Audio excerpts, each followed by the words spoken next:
2026-cı ilin iyul ayı numeroloji nəzəri nöqtədən 8-ci rəqəmə aiddir. Burada da daha çox maliyyə, iş, karyera, professional mövzular öndədir.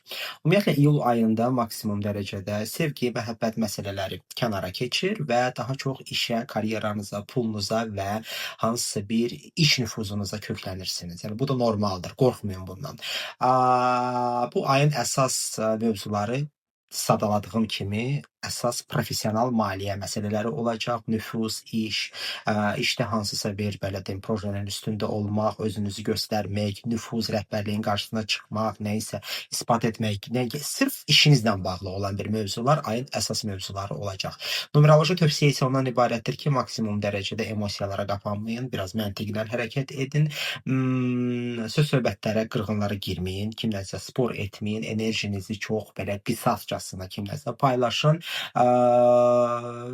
Və pulunuza, ən əsası da pulunuza və büdcətinizə çox ciddi nəzər yetirəsiniz. Ümumiyyətlə iyul ayında bundan əvvəl gördüyünüz işlərin nəhayət bəhrəsini görmə ayıdır və ona görə də kim belə çıxmasını köklədibsə, yəni ki, bəhrəsini görəcək. Kim həqiqətən də işləyibsə, o da öz bəhrəsini görəcək. Bu qədər. Öpürəm sizi.